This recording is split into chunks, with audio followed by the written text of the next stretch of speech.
Assalamualaikum, saya Agus Rusmana, pengampu mata kuliah Perpustakaan dan Masyarakat Informasi.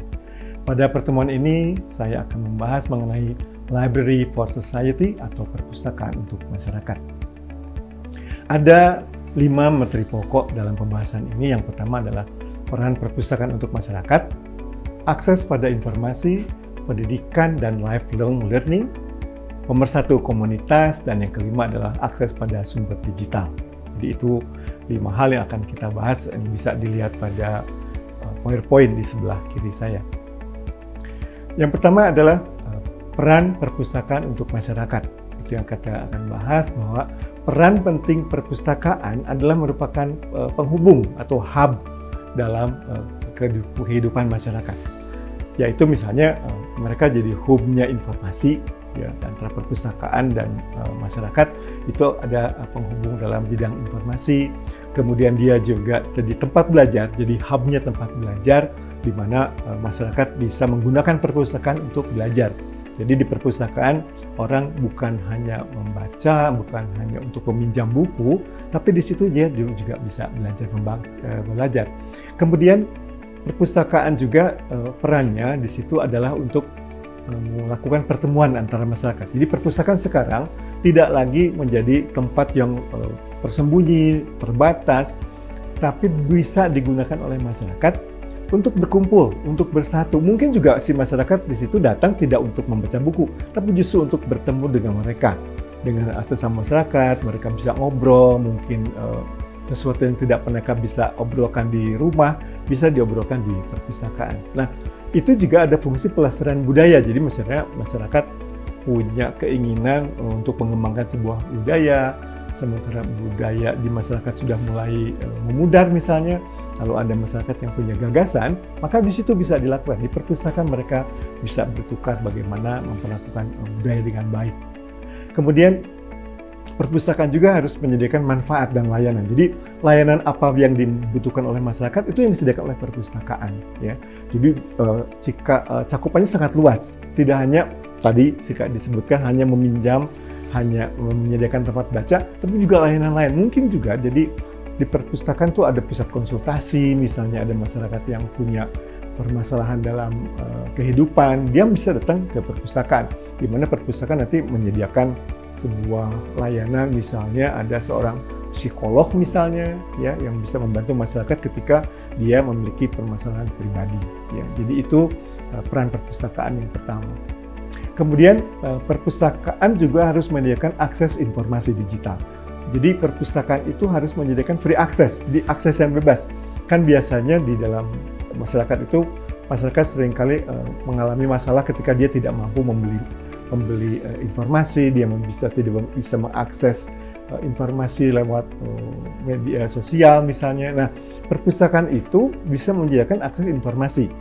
Bisa saja bentuknya layanan seperti buku, misalnya peminjaman majalah, surat kabar, jurnal ilmiah, ada digital database, dan bahan multimedia. Jadi masyarakat itu tidak perlu membayar, karena masyarakat tidak selalu mampu menyediakan dana untuk membeli buku, untuk menyediakan akses informasi. Maka di perpustakaan dia bisa belajar itu, ya. Jadi masyarakat bisa menggunakan perpustakaan semaksimal mungkin tanpa harus khawatir dia mengeluarkan biaya, gitu ya. Kemudian dengan penyediaan akses ini, individu jadi selalu mendapatkan informasi mutakhir. Jadi dia tidak terpaku pada informasi yang dia peroleh di luar, di jalanan, tapi informasi yang betul-betul mutakhir, yang betul-betul didapatkan saringan yang sudah diseleksi oleh pustakawan, sehingga informasi yang ada di dalamnya itu adalah informasi yang bisa dipakai untuk belajar. Jadi masyarakat bisa belajar keterampilan, bisa belajar sesuatu yang baru. Misalnya seorang ibu rumah tangga ingin belajar bagaimana menyusun bunga misalnya, atau menanam tanaman di kebun, dan juga bisa melakukan sebuah penelitian kecil-kecilan. Bisa nggak ini dilakukan? Bisa nggak itu dicobakan? Gitu. Jadi perpustakaan itu menyediakan banyak hal, ya. Kemudian perpustakaan juga merupakan tempat pendidikan dan pendidikan seumur hidup. Jadi ketika masyarakat ingin belajar, masyarakat itu tidak dibatasi oleh usia. Tidak ada pemikiran saya sudah terlalu tua untuk belajar, ya. Jadi perpustakaan itu sudah menyediakan semua fasilitas dan terutama adalah dorongan untuk membuat masyarakat mau belajar. Jadi tidak lagi masyarakat berpikiran saya bukan sudah waktunya lagi belajar, saya sudah waktunya istirahat, belajar itu sudah tidak mungkin bagi saya. Nah, perpustakaan itu bisa membuat orang tetap mau belajar sampai kapanpun. Dengan cara apa? Yaitu menyediakan semua sumber dan program. Jadi perpustakaan itu menyediakan program dari awal, literasi dari kecil, semua sampai kemudian si orang itu tumbuh dewasa, kemudian jadi kakek-kakek, nenek-nenek. Perpustakaan tetap ada.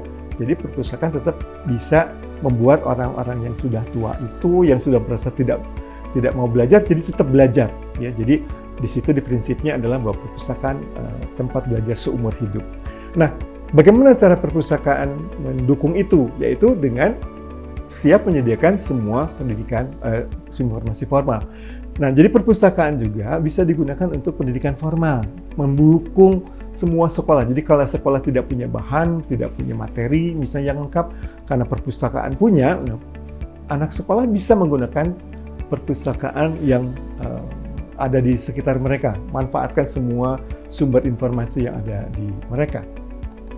Kemudian perpustakaan merupakan pemersatu komunitas. Ini adalah namanya gagasan baru, sebuah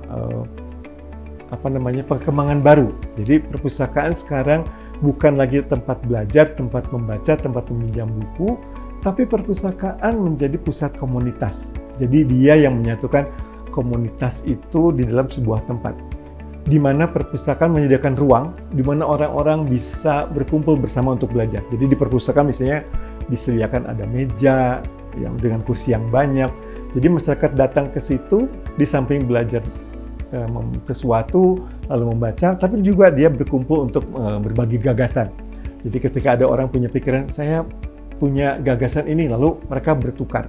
Atau ada orang ingin belajar sesuatu, tapi dia tidak tahu harus bagaimana, maka dia bertemu dengan orang-orang yang sudah sukses, dia ingin berbagi, maka disitulah tempatnya. Jadi di tempat itulah mereka bisa bekerja sama, lalu bertukar budaya, ya, beraktivitas sosial, mau tentang apa saja. Jadi perpustakaan juga tidak boleh membatasi. Nah, disitulah peran perpustakaan dan pustakawannya untuk mendorong masyarakat untuk bisa tetap beraktivitas. Ya, jadi di perpustakaan itu ada kegiatan-kegiatan workshop, ada klub buku, ada program lain, di mana kegiatan-kegiatan itu mendorong masyarakat yang tadinya tidak suka ngobrol, tidak ingin berbagi, jadi ingin berbagi.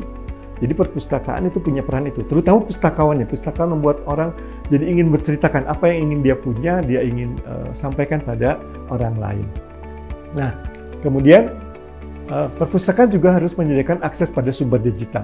Seperti kita tahu, tidak semua anggota masyarakat memiliki teknologi, tidak semua punya komputer di rumahnya, tidak punya alat untuk mengakses komputer. Nah, ketika mereka tidak punya ini tapi mereka butuh, mereka harus hadir ke perpustakaan. Mereka datang ke perpustakaan karena perpustakaan punya akses itu. Perpustakaan punya semua alat pendukung teknologi digital, sehingga masyarakat yang tidak punya, mereka tetap bisa mengakses tanpa harus kerepotan, harus menyediakan sendiri. Jadi disitulah peran perpustakaan.